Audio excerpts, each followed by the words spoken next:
Yeah. So, it's harvest time. In fact, it's the very last day of harvest this year, and I'm here with Rob Atkin from Atkin Farms again to discuss the harvest this year. So, Rob, August the 8th, Yep. last day of the harvest. Is that a record? It is for me, certainly, yes. We started on the 13th of July, and like you say, today we'll be done. So it's one of the earliest we've ever had. Wow, and that's due to the weather, no doubt. Yeah, definitely due to the weather. Yeah, heat waves, lack of rainfall, crops just dying off rather than ripening naturally. They're ready to come off, so it's time to get them in the sheds. And how's the sort of drought affected you? Because you're hearing stories from the east of England about disaster crops from drought. How have you gone on here? So here, roughly, obviously we won't know with spring barley yet because that's what we're doing today, but the winter wheats are about 19% down on what our normal farm average would be. That's about 8.6 tonne a hectare, and we're down to just over 8, which, considering where we are here in Staffordshire, is quite good, considering that people in the east have had probably nearly 45–50% reduction in yield just because of the heat wave and lack of rainfall. And the other day you told me a statistic about how much rain you'd had here compared to someone that you know in the east. Yes, I did, yeah. So what did we have? We've had 196 mil, so June, May and April is what we had, and then that same 3-month period they'd only had 35 mil. I've had some friends over in Suffolk that have only had 200 mil from the 1st of January. Really? I think we probably had nearly double that. Right. So what can sometimes hamper us here with being too wet has been an advantage this year? Yes, definitely. I suppose they always say the wet west has probably been proof in the pudding that obviously to grow crops we do need moisture as well as sunshine. But unfortunately this year we've had an abundance of sunshine and not enough moisture. So specifically talking about barley then, what will the effect of this year's growing conditions be on the barley then? So a lot of reports are coming in now, I suppose, into the farming world, because spring barley has only just been harvested. So we talk about the nitrogen content, and we want that to be a certain level. At the minute, that nitrogen content is very high, which might prove more, I suppose, problematic for a brewer like yourself when you've got high nitrogens, is what you do with that. So you're talking levels of nitrogen about 1.8, which is quite high for brewing. Obviously we'll find out what ours will be in a couple of days' time once we've had it analysed. And is that because it needs water to kind of dilute it? Yeah, so obviously people have obviously put the nitrogen on to make the crop grow, to make it yield, and obviously to produce that yield. But obviously when there's not enough moisture and the crops haven't grown, they haven't utilised all that nitrogen, so it just sits there and it hasn't filtered its way through into the plant really. So it's just going to sit in the grain, which is not ideal for brewing. Yeah, so but you won't know yours until you get some samples. No, so we'll have to get a sample off today. It'll probably be mid sort of week before we get it back. I don't know, we could be borderline. You normally are, yeah, we're normally on the cusp. It's either too much or but hopefully this year it might be right. Fingers crossed. If there's a lot of high nitrogen across the country, then presumably the thresholds might have to shift a bit. Yeah, I guess the thresholds will shift, or whether they'll just import it. Last year we had the probably similar sort of conversation that a lot of the Scottish maltsters and brewers were already importing the previous year's spring barley because they knew the nitrogen levels were right and they were expecting to be high again this year. Potentially they could have done that. If not, all this malting barley ends up on the feed barley pile, so then it'll just go to animal feed rather than malting. Tragedy. Yes, it is. Waste of good brewing barley. So in the spring barley you harvested in July. Yep. How did that turn out for you? The winter barley. No, the winter barley was it was only for animal feed. Yields were just below average for us from the farm. That has gone straight into the cattle, so we're already feeding that now. Obviously, the dry weather's not just affecting the harvest and the crops; it's obviously affecting the cattle. So we're obviously using winter stocks of fodder, silage, and we're feeding them extra corn because obviously, as you can see, everywhere's tinder dry. There's no grass, so we're having to feed them extra. So we're already feeding our winter stocks into the cattle. And so this is spring barley behind us. It is, yeah. Is this lorry yet? No, so this is the two varieties. So there's a variety that you can just see to the right, which is Aquarius, which is a new one. And then to the left is an old favourite called Diablo. Oh, Diablo, yeah. Now Aquarius is a new sort of variety which can do both can do both whiskey and beer making. Right. So it's this sort of multi-purpose sort of variety. So hopefully it ticks the boxes for. Is that sort of fully out now, or is it still That is fully out. experimental? No, this is fully out. This is now a commercial crop. Obviously, we're growing it here for seed to replant next year, and then obviously we're trying it on the farm to see. So hopefully next year, if it yields well, then we'll put it back into field scale trials.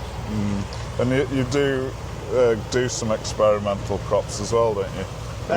Was that just wheat this year, or did you do barley? We did some oilseed rape was the first one. Then we did some winter barley trials. We've got some wheat trials, and obviously then we've got the spring barley behind us that you can see now, or can't see.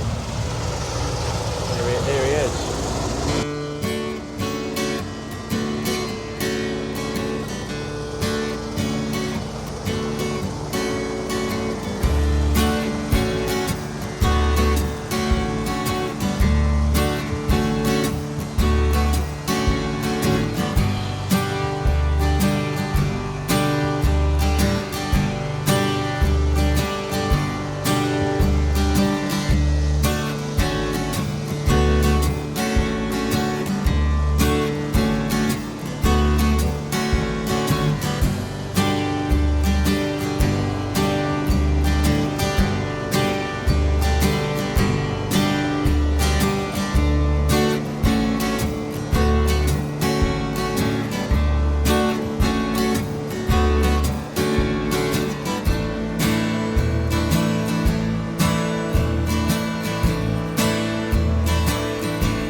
Impressive. So, if the overall harvest's been poor in the UK across the country, Yep. how does that affect your price? Is a barley in particular price influenced by world harvests or just the UK harvest? So barley's more done on the UK sort of harvest. Obviously, prices for both wheat and barley are normally set on sort of like the top end, so what we call like the milling spec for wheat or the malting spec for barley. So then you normally take somewhere between 15 and 20 quid off those prices to drop it down to feed value. For wheat at the minute, sort of feed wheat is trading for sort of like, say, let's talk about December, because that's normally a month where people sell. You're normally somewhere around about that £200 a tonne, £205 a tonne mark. That's for wheat, and then barley is probably 25 to 30 quid less than that for feed barley. So you'd be probably talking £170 a tonne. But obviously, if it makes the malting premium, of which we don't know yet, because obviously it's a lot of spring barley's being harvested across the country. Once they know that tonnage, then they sort of set the premium. So if there isn't a lot of it about, the premium will go up. So you could get probably 30 quid more a premium on top of the feed wheat value. It just depends on, a lot of it depends on location, where you are, and what the sort of the spec of it is, because you need to have a good germination percentage, and then you obviously have the right nitrogen levels for the malting barley. And the size of the seed as well. Great, yeah, and the bushel weight, yeah. So yeah, good. Well, thanks very much That's all right, it's a pleasure. for that, Rob, and brilliant to see the harvest in full swing. And maybe we can have a few ales tonight to celebrate the last day of harvest. I'm sure we will. Frothing ale. Perfect.